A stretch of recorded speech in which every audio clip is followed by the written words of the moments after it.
So we have a press conference coming out in Delphi, Indiana, and I'm going to be live streaming the press conference and talking and giving, some analysis when authorities are speaking to try to figure out what's going on here. So stay on this channel here. We're going to watch the press conference together and then we'll talk. As some of you guys might or might not know, I've been posting a lot of videos about this case. Looks like authorities got their man right now. It looks like authorities are having a press conference at a local church in Delphi, and lots of media are inside. I believe the public is inside there too. So this is a public forum. I'll be live streaming right here from here.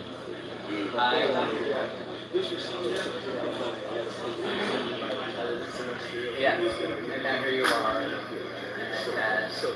9 o'clock on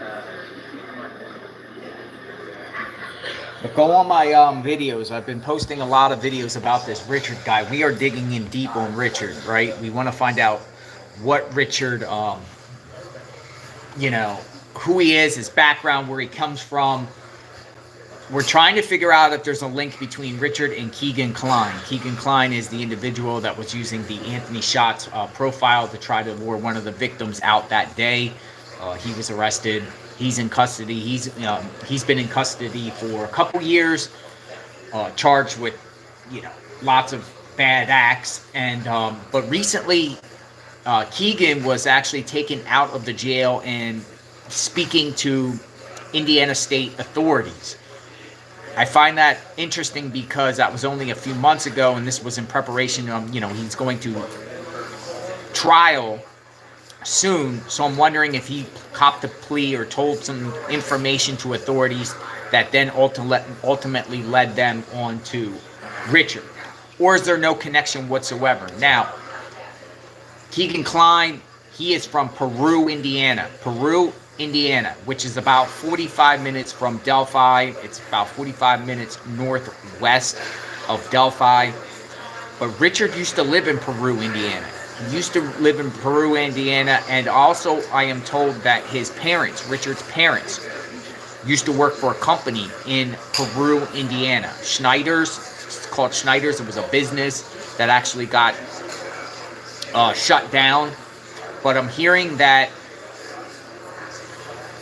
there's ties between Richard Allen and Peru, the same small town that Keegan Kline, is from. So the question is, does Kline and Richard Allen know each other? Now, there was no social media profile of Richard, right? When the arrest went down, Richard wasn't on Facebook, but his wife, Kathy, was. And I was able to get her entire Facebook page. I was able to film and document it and everything like that. So I'm going to be posting that on this channel soon.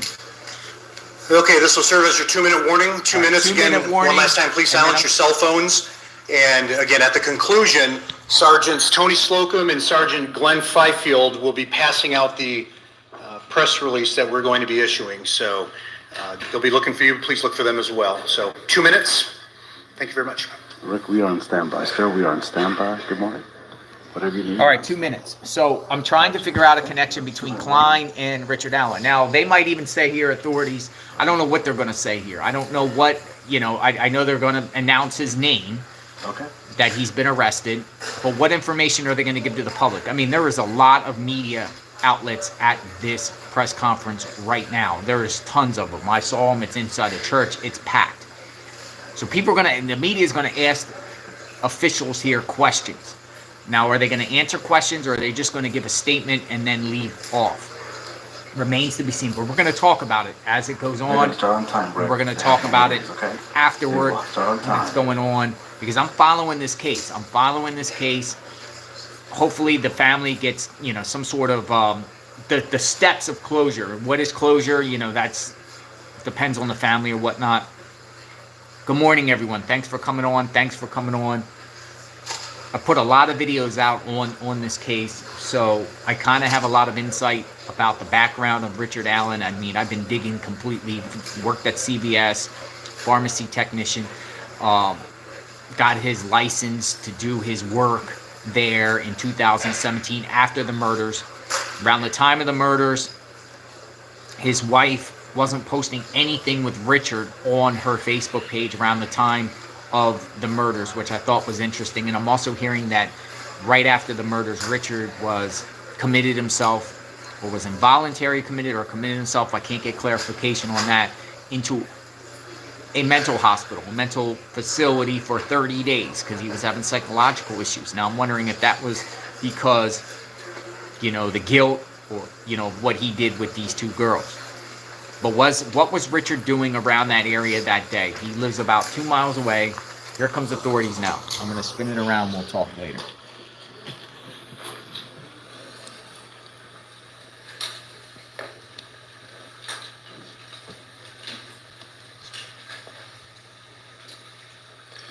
Good morning. My name is Sergeant Jeremy Piers, Public Information Officer for the Indiana State Police Lafayette Post. I'd like to thank you all for being here and thank the Delphi United Methodist Church for allowing us to use their facility. This morning, we're going to provide an update on the investigation into the murders of Abigail Williams and Liberty German. Before we get started, I'm going to introduce to you our speakers, Superintendent of the Indiana State Police, Doug Carter, the Carroll County Sheriff, Tobe Lesenby, and the Carroll County Prosecutor, Nick McClelland. I'd like to remind everyone that this continues to be an active and ongoing investigation. At the conclusion of this press conference, we are going to answer a limited amount of questions out of respect to the investigation and the process that will follow today. We will not discuss evidence that is related to this investigation. On behalf of the Delphi Double Homicide Task Force, thank you all for your continued support. I would now like to introduce to you our first speaker, Superintendent of the Indiana State Police, Doug Carter.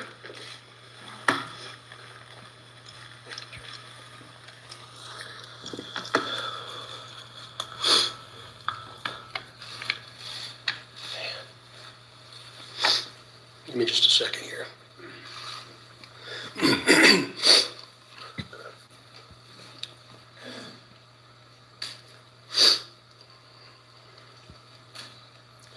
Seldom do I have prepared remarks, but today is different because I do not want there to be any confusion or ambiguity with what I will say.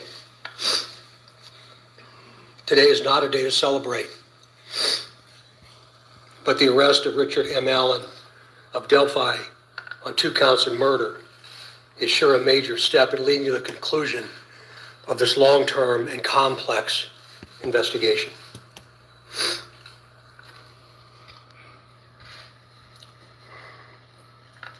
First, I'd like to speak directly to Anna, Mike, Becky, Kelsey, your extended families, along with the entire Delphi community that certainly has grown and now includes our nation and even many countries around the world. I am proud to report to you that today, actually last Friday, was the day. And an arrest has been made. Thanks to literally hundreds of media outlets that have been steadfast in reporting and keeping the memories of Abby and Libby front and center. Many of you in the room have developed relationships with me personally, and I always have a personal perspective, and today's no different. But from a very personal perspective, you all have provided inspiration and support, even while oftentimes frustrated with us and me. You continue to encourage the efforts, and you too believe that one day we would all be here participating and sharing this news. To the entire law enforcement community, which includes all local, state, and federal agencies, which are far too many to specifically mention today, thank you, thank you, thank you. We are going to continue a very methodical and committed approach to ensure that if any other person had any involvement in these murders in any way, that person or persons will be held accountable. Since the murders of Abby and Libby 2,086 days ago, the daily investigative team has worked tirelessly and is certainly worthy of mention today. Specifically, Sheriff Linsonby, the Sheriff of Carroll County, Detectives Tony Liggett, Detective retired Kevin Hammond, former Delphi Chief and now the prosecutor's investigator Steve Mullins, State Police First Sergeant Jerry Holman, Detectives Jay Harper, Dave Vito, and Brian Harshman, along with members of the United States Marshal Service, specifically Agent Jeremy Clinton and Agent Bill Colfers. With them today is Dan McClain, the U.S. Marshal, appointed U.S. Marshal. Our state police analyst, our scientist from many different disciplines within our laboratory division, Mrs. Kathy Shank, for your incredible dedication to detail and to so many others that I know I've missed. I really believe that Abby and Libby would be proud of you for standing strong, even in the face of immense pressure and perpetual criticism. Some of these individuals have postponed retirement, passed on promotional opportunity, have dedicated personal time away from their families, given up nights, weekends, and holidays, all while in the pursuit of accountability for Abby and Libby. I know that today's announcement will not diminish your resolve, and I hope you have found just a bit of peace in this most complicated world. This is really important. While I know you are all expecting final details today concerning this arrest, today is not that day. Today's not that day. This investigation is far from complete, and we will not jeopardize its integrity by releasing or discussing documents or information before the appropriate time. Prosecutor Nick McClelland, of course, will share additional information about what we can and cannot say, and also explain to you why the probable cause affidavit is temporarily sealed by the court and not available. And by the way, he has been a tremendous asset to this team. I'm yet again asking you for your patience and please your understanding while our system of due process works. Also remember that all persons arrested are presumed innocent. All persons arrested are presumed innocent. You all will have an innate desire to subjectively interpret and then report what you think. We in the law enforcement realm cannot, and you should never allow us to, talk about what we think concerning facts, but rather discuss and share at the right time what it is we know. The time will come when additional details can be released. But again, today is not that day. It's about Abby and Libby, their families, and this community, this nation, and even our planet. The prosecutor has been very clear with law enforcement about what his expectations are, about what can and cannot be released, shared, or discussed. So we will, of course, comply. If you choose to be critical of our silence, be critical of me, not the front line. These are the folks that have committed their entire lives to a successful conclusion. In other words, a guilty verdict. As we move to the next phase of this investigation, I will continue to offer all resources that the ISP has to not only the investigative team that I anticipate growing, but also to Prosecutor McClelland as we prepare for the coming months. Again, Nick has been very resolute and very clear, and I'm most grateful for his leadership. And it's going to be really important as we move forward. Please continue offering tips that you would like to share. The many avenues to report will remain open and will be available to all.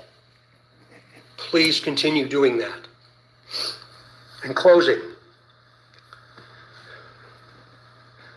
I stand before you in this church and very place where we held our first briefing nearly 6 years ago, and just hours after the murders of Abby and Libby.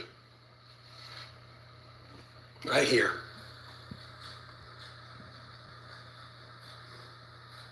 Pulling in today, I wasn't really sure what emotion I would experience.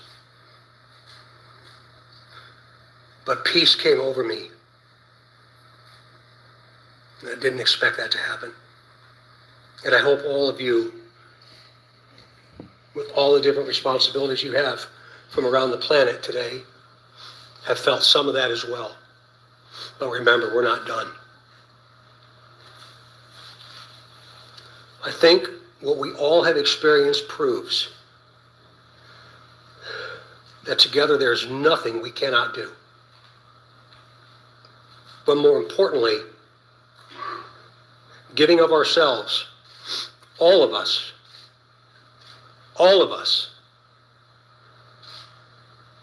giving of ourselves matters more than what we could ever receive.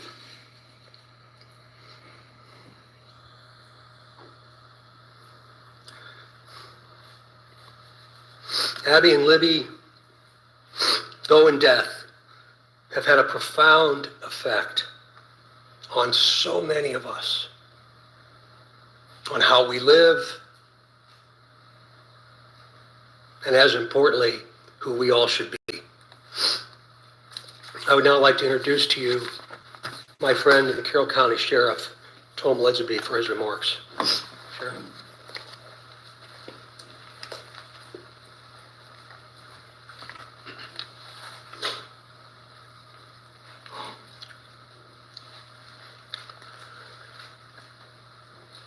I believe in a God of justice and righteousness.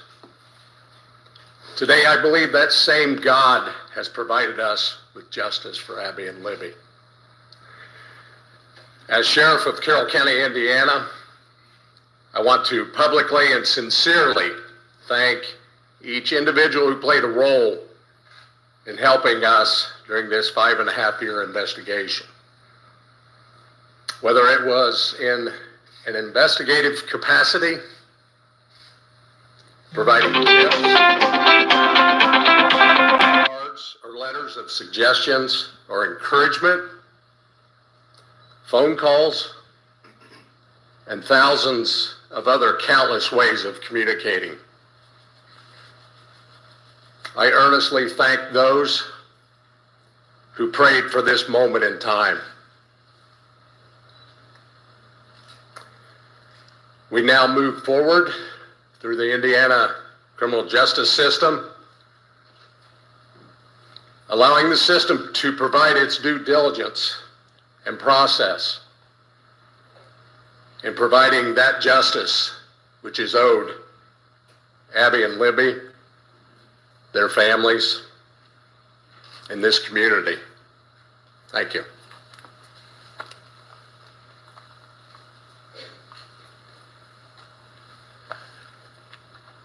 Welcome, everybody. My name is Nicholas McClelland. I'm the Carroll County Prosecutor. And before we get started, I want to reiterate some of the things that Sheriff Ledsby and Superintendent Carter stated. I first want to thank both of them. They've been a great support to my office throughout this investigation. They've always been there for a phone call and always been willing to help a hand or a line of assistance to me and my office during this investigation.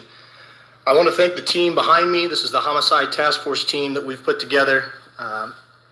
thank them and thank their families for being so understanding for the many nights they've worked away from their families, away from their children. There are many dates in a lifetime that you're going to remember. The date your children are born, the date you're married, the date you buy a first house, the date Abby and Libby went missing. One of those dates was last Friday, October 28, 2022. At that time, we had gathered evidence to formulate a PC that we submitted to the court, and the judge did find probable cause for an arrest of Richard Allen. He's been charged with 2 counts of murder for the murder of Abigail Williams and Liberty German. This investigation is still very ongoing. We're keeping the tip line open, the tip email open. We encourage everybody to continue to call in tips, not only about Richard Allen, but about any other person that you may have. For that reason and for the nature of this case, the probable cause and the charging information has been sealed by the court. I've been very clear to everybody that per the court order, we cannot talk about the evidence that's in the probable cause or the evidence that's in the charging information.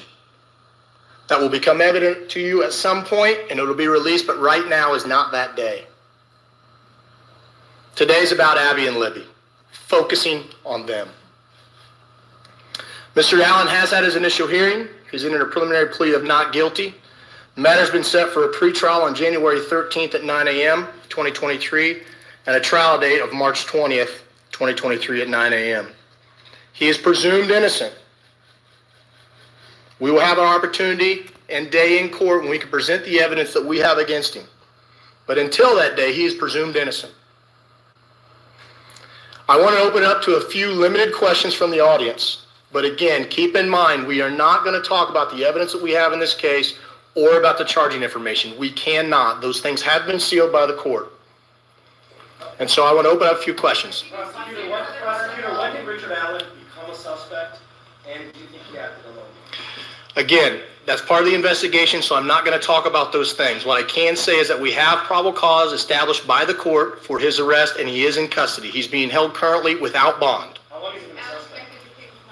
I'm sorry?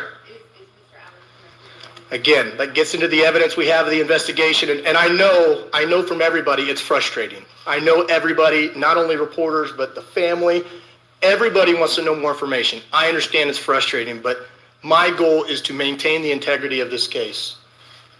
How old the family was? Superintendent Carter, you had said that you believe that you had spoken to the suspect or the suspect's family 2 years ago. Is this man one of those people? Again, I appreciate the question. We're getting into the timeline of events, and today's not the time to do that. Can you talk about how rare it is? Family, I know you've had a lot of conversations with them. You were almost in tears pretty much when we started off this press conference. Can't imagine how emotional it is for everybody that's worked on this case. What was your conversation first like with the family of Abby and Libby when you were able to tell them you finally got the suspect? It was a very personal moment for me, and I think it was a very personal moment for them, for all of us that have had interaction with the family. We developed a relationship that I think is going to last at least one lifetime, and maybe a second. So it was a very, very, very sad yet a very humbling experience. Superintendent, you asked for tips. Detective work was a reward for $325,000. Did this all come together to make this nexus? Is that the combination of all three things that led us to this day? Was it one or the other? Well, eventually you'll be able to see what led us to this day, but again, today's not that day. To include the reward, you mentioned that, Raphael, about the reward itself, and again, very premature for us to talk about that. There's still a tremendous amount of work to do. What would you say that Abby and Libby have taught you in depth that we can remain to continue on with it?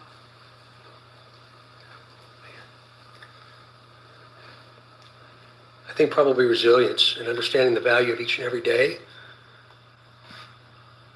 That today was the day, but I didn't anticipate they ever thought today would be their day. And I feel like I've known them for a long time. Is somebody else involved in this case? Excuse me? Do you assume there's any other individuals involved in this case? We haven't closed the door on the investigation. And so that's why we keep the tip line and the tip email open. And so we're not presuming anything at this point, but we're going to continue to take tips, continue to take any information anybody has, and as we've done with all the information we've gathered, we're going to look at that and examine that and see where it leads us. Mr. Prosecutor, can you explain the law? You've asked the court, based on this investigation, that these documents should remain out of the public view. Can you explain, without getting into the details of what's in the documents, but this is not regular, usually a public hearing is held, we should be able to see all the documents, right? Sure, But sure. you made a decision. Can you explain your decision as to why you believe that maybe for the next 30 days, no one in this room should have access to those records? Sure, it is unusual. We don't do it very often in all the cases that we handle here in Carroll County.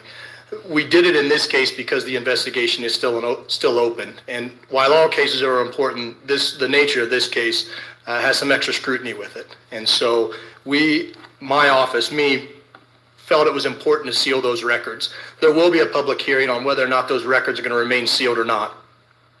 There'll be public notice for that hearing so that everyone can attend, but there will be a hearing to determine whether or not they're going to stay sealed. But for now, to me, it's about protecting the integrity of this case. I want to have an opportunity at some point to have an opportunity in court to explain the evidence and for that not to be tarnished or tainted or anything like that. Again, he's presumed innocent. And so it was important for me in this case to do that. Hold on just a minute. We're not going to comment on that right now as part of the investigation. Again, we just encourage everybody to continue to call in tips if they have them about anybody, and we'll examine those tips. How does it feel for you guys to have searched nationwide for nearly 6 years, going all over the place, only to find your guy, down the street from your office? That's a hard question to answer. It's a mixed emotions. I've been watching the news all weekend like everybody else has, and I think a lot of the members of the public said it right. It's bittersweet. It's a step in the right direction. It's concerning that he's a local guy. So I think just a different emotions. Again, this is a step in the right direction. This is the first step into getting into court and having a trial. And so.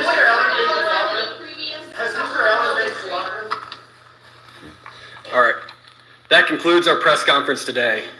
Shortly, I will be releasing a press release that will have his photo and a couple more details that'll also be here for handout. That'll also be on the Indiana State Police Lafayette Post Facebook page. Right after this press conference, I'm going to send it out. There's also hard documents in the back. Thank you all for taking the time to be here today, and be safe as you travel home.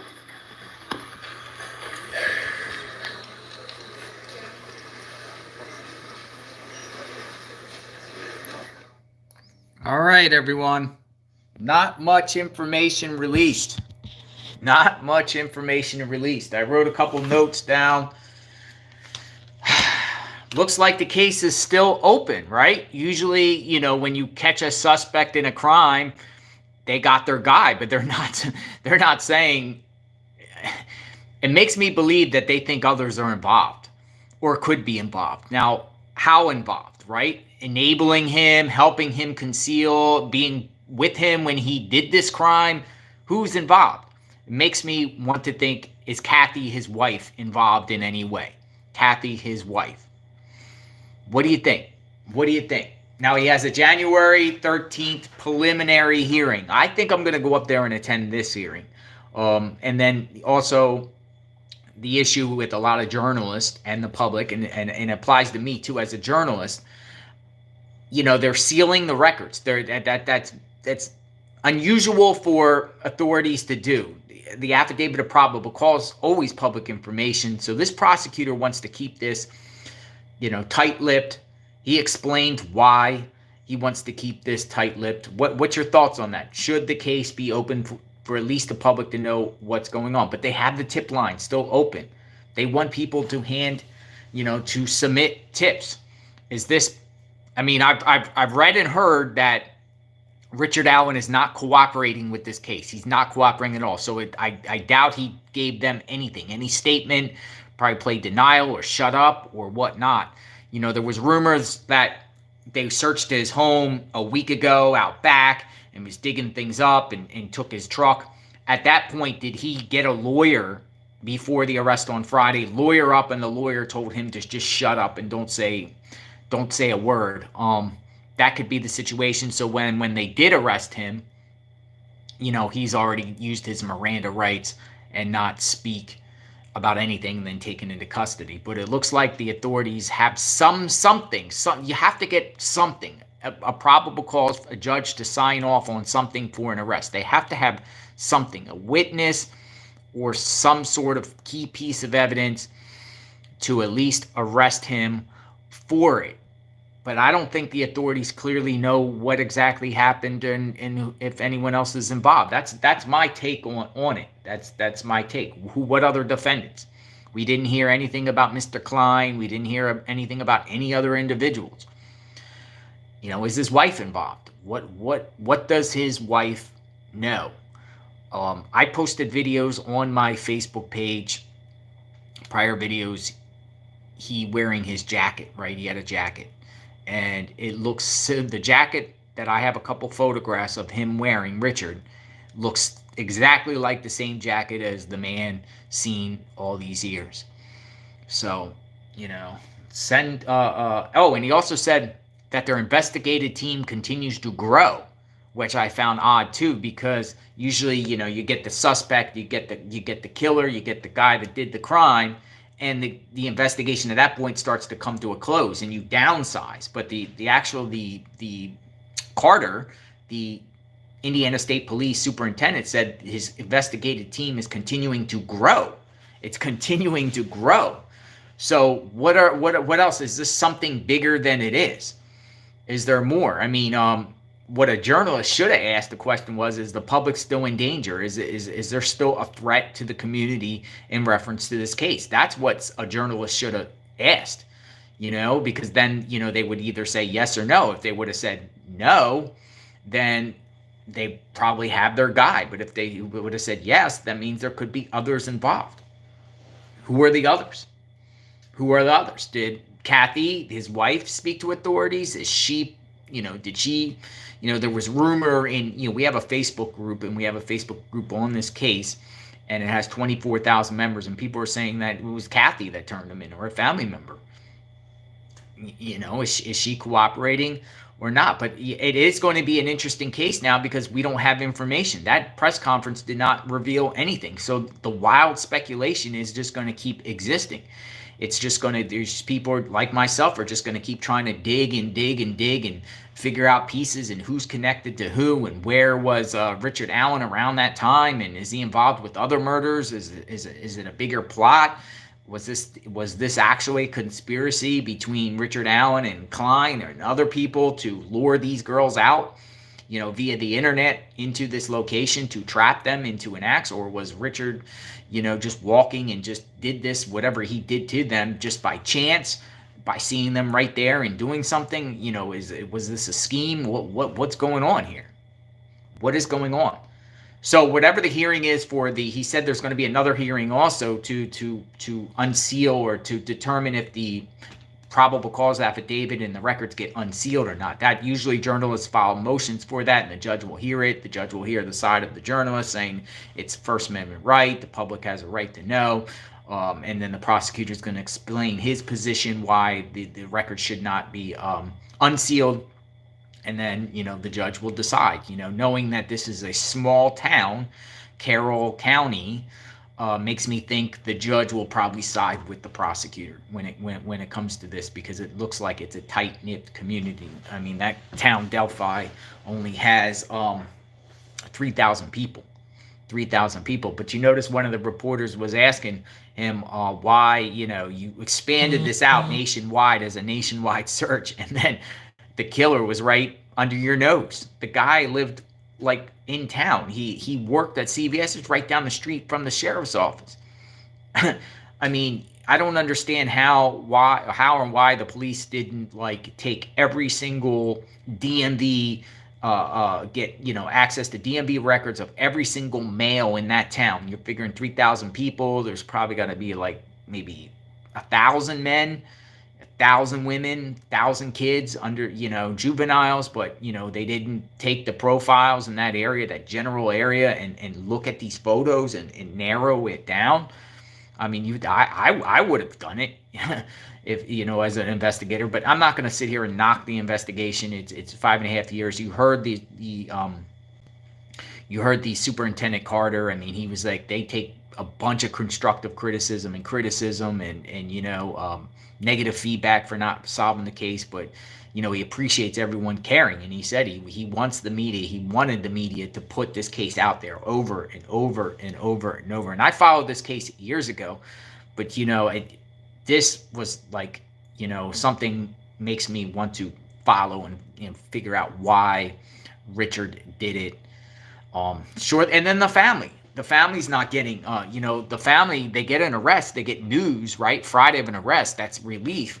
But I'm sure the family's like sleepless nights right now more than ever because they don't know what's going on and what did he do. And now the authorities can't even tell the family specifics. I don't know. Maybe the authorities do tell the family and tell the family don't say nothing to nobody, but you would think some of that information would be spread along to another family and eventually leaked out to the public of what they know. But it sounded like to me that press conference that the family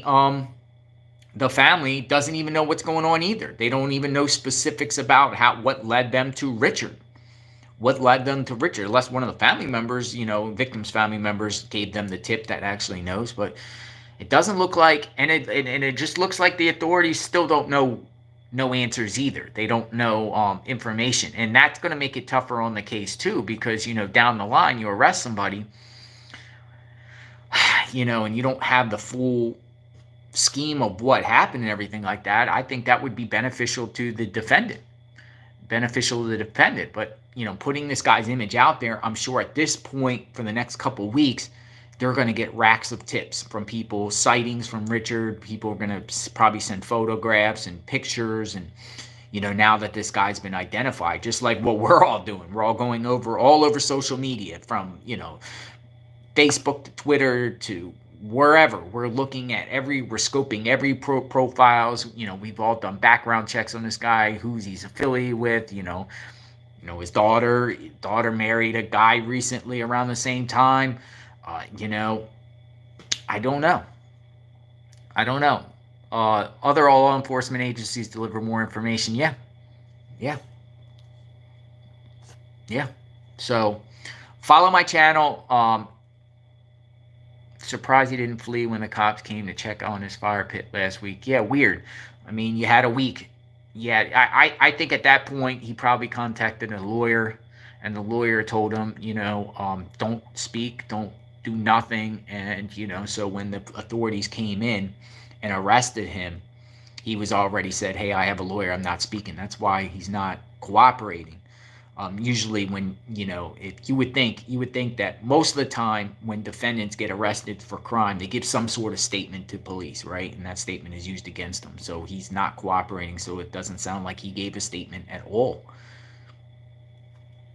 I'm doing good today. Thank you. I've been covering this case, covering the Summer Wells case, covering the Quentin Simon case, looking at these. These are the three cases that I'm paying attention to right now. This case, this is still a fluid situation. Summer Wells case with Don Wells getting out of jail and what's going to happen there. And then the Quentin Simon with 20-month-old Quentin Simon still missing, and authorities are supposed to go back out to the landfill to look for him. But those are the three cases I'm focused on right now. I'm for the victims for sure. And so stay tuned. That was the press conference. Not much information. What else is going to come out in reference to this case? I put a lot of videos out on Mr. Allen. I got his wife's profile, Facebook profile. Like I said before, the press conference, his wife's profile.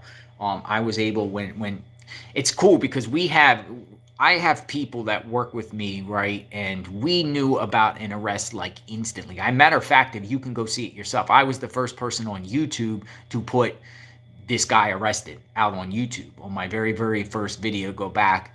I was the very first person on YouTube to put this out there. We get a lot of information quickly, right? And then as soon as we get the information, we're like, okay, let's start doing a background check on Richard Allen. We use our databases. We find out he got a wife named Kathy, and then we found out she had a profile, and then we got everything. We usually go to the profiles of family members and copy them and get everything that you could possibly get from their profiles, pictures, their posts, friends, connections, people who like their posts. We get everything because we know when we know the profile is going to be taken down either by Facebook or by them, the family member themselves. They're going to take their profiles down, and that's exactly what happened with Kathy and Brittany, the daughter, and her boyfriend, Paolo, I believe Zapanta, Zapanta. I can't say his name correctly, but he's the one that married the daughter.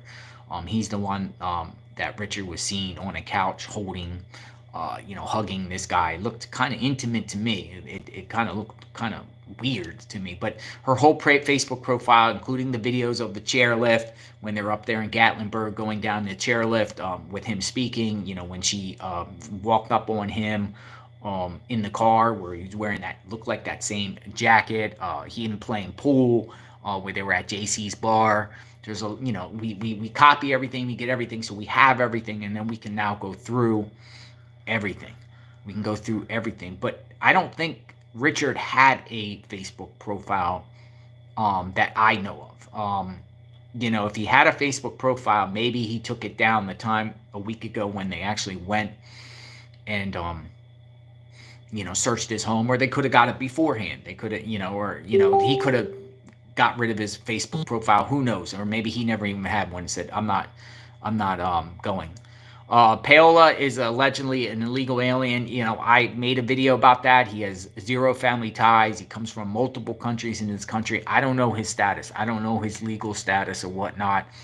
And I can't say for sure if he's involved or not. A lot of people, now, here's the thing is, right? Here's the thing. The police have not, and this actually hurts Richard's family in a sense, right? Because the police said that the case is still open and they're not clarifying if other people are involved or not and everything like that. That makes people want to be focused on Richard's family members. What did they know if they knew? And for a lot of times when that happens, and when we post, content creators or investigators post stuff about their family, the critics or everybody says, well, leave the family alone. They had nothing to do with it. They had nothing to do with it. But we don't know if they didn't have anything to do with it. That's the thing. And now this case is still, they're looking for tips. They're looking for information. They said their team is continuing to grow to find out what happened. Makes people think other people around Richard are involved. So everyone is under the radar at this point. So when we post stuff about family members of Richard and stuff like that, it's for me, it's not ill intent. It's just informative purposes, because you put it out in the light, put it out in the spotlight while the case is still unsolved right now, right? And they don't even know what's going on. Thank you, Lizard. I appreciate that. Thank you. You open up a can of, you open up for people to share what they know about that individual. Oh, it can't be him because he was here that day, or it can't be her, or I remember her seeing her here, this, that, and the other, and people open up insight about people. So I am a proponent of sharing information about people's families, especially when cases that are unsolved, until they definitively get somebody as their main person and they say that no one else is involved. Then I do think family should be off limits, everything like that. Thank you, Miss Chick 007. 007. Yeah, so just digging in on this case, digging in deep. I'm not going to stop. I hope you guys don't stop. I do plan to go up to Delphi, Indiana to check this area out. I'm trying to find a connection between Mr. Klein, Anthony Shots profile guy, right? The guy that tried to lure one of them over the internet, and Richard. I'm trying to see if there's a connection. The only connection I have is similar, and I don't know if it's a connection or not, is that Richard used to live in Peru, Indiana. He used to live in Peru, Indiana, down the street from where Mr. Klein, Keegan Klein, lives. So very, very close. Now, have they been connected in any way as far as communications? Have they spoken to? I don't know. We know that Mr. Klein a couple weeks ago or a couple months ago recently was taken out of the facility that he was at. He's been in custody for 2 years, taken out and talking to investigators because he's about to go to trial. So maybe he's working out a plea bargain and gave them information that led them to Richard. That lived... I don't know if they lived on the same street, but if you put Richard's address, his old address, you've got databases and you have Richard's address, it is in Peru. It's really, really, really close. It's it's like, it looks like a long strip in Peru. It looks like both of them lived in downtown Peru. Peru is these are small towns. Oh, and by the way, right? And let me just clarify this, right? So, Indiana has court record databases, right? And all the counties are linked into these databases. There has been a Richard Matthew Allen that was arrested for DUI back in 2016. But that is not the same Richard Matthew Allen. There is a Matthew Allen that was arrested for DUI, was placed on probation all the way through the fall of 2017. And that got my attention at first because I was wondering, oh my God, is this the same Richard that got a DUI? Is it the same person, right? So, I looked into the address. He was from Bloomington, Indiana, which is very, very far. And then I did a background check on this Richard. It's not the same Richard Matthew Allen. That Richard Matthew Allen is now in Florida. He's in Bradenton, Florida. He moved to Florida. So I know maybe some content creators going to say, oh, Richard got a DUI back in the day and he was on probation at the time when the girls got murdered. It's not the same guy. So just want to clarify that right now. I might even make a video because people are starting to spread that around in the different groups about this case. Hey, there's the Richard guy, had a DUI. He didn't have a DUI. And also there was another one about Kathy receiving a reckless driving charge. It's not the same Kathy of his wife. So I just want to clarify that so you guys know. So your money is the guy's tech savvy and he knows his way around digital footprints very well. I mean, he works in the pharmacist. He's a pharmacist guy, right? I guess a pharmacist technician. I don't know what your intellect have to be about that, but yeah, if he was a tech savvy guy, then how come Richard wasn't on the internet? How come there's not really social media sites that he was on and everything like that? He doesn't really necessarily, to me, look like a tech savvy guy. Maybe that's what hurt law enforcement from finding this guy, because he himself didn't really have a social media presence, right? I seen him playing pool. I seen him with the videos of drinking with his wife. He just doesn't look like a tech savvy guy to me. He just looks like a local guy, got a job in town and is making okay money and likes to drink beer in his spare time. And he saw some of his travels and everything like that. He just doesn't look like a tech guy. He just looks like a rugged kind of, I would just say, an Indiana guy. I'm not going to degrade anyone. But yeah, he doesn't look like a tech guy. So I don't know if he's technically savage. The cash on the house. Yeah, the house was interesting. When I did a background check on the house, before his house was bought by them, it was actually owned by the sheriff's office. And it made me wonder, did a sheriff actually own his home beforehand? But then I thought it was probably a sheriff's sale. It was a sheriff's sale. I think his house was bought with cash because it was a sheriff's sale on his home. That was way back. If you look on the tax records, the sheriff owned the house right before him. Or there was another owner, but it was the sheriff. It was just if you look on the thing, the sheriff had possession of his house at one point before he owned the home. So I'm thinking it was a sheriff's sale. So I think with sheriff sales, I do believe you have to pay cash for the house. Now, $100,000, who has $100,000 cash? I mean, his wife could have got a loan from the family. It could have been a steal of a deal, and they felt like, hey, we didn't want to get a mortgage, and we're just going to pay cash for the home, whatever like that. It's a nice looking home. It's a decent looking home. It's not like it's spread out. I made a video on it. I might actually go there soon. I might actually go to that area and just document so everyone can see. And I'm actually, the route from where his home is to where the bodies were found, kind of give a general idea. So there you have it. So I appreciate the follow, everyone. Thank you. Subscribe to my channel. Go back and watch this whole press conference. We are not stopping. These poor girls' families, I mean, they've been traumatized for the last almost 6 years. I said 5 years, almost 6 years. 6 years in February. 6 years, that's a long time with a killer that was from the town, with an image of the individual out there, and I'm wondering, without the image, would they have still been able to find him, without that image? But man, But man, and also that partial voice too, right? The partial voice that was caught on tape. I mean, you would think that authorities would be able to determine whose voice that is based off the locals.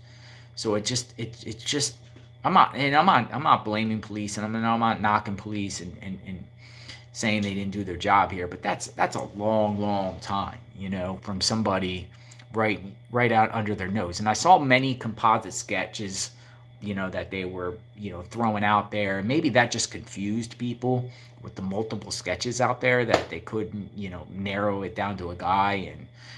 But I wonder, you know, what Richard was thinking all along here. He thought he could just blend in like the BTK killer. Just blend into the community, work a job, and act like nothing's going on and everything like that, you know? So, all right, talk to you guys soon. God bless. Gonna do some more work covering this case. Subscribe to my channel. See you guys soon. Justice for the victims. Bye-bye.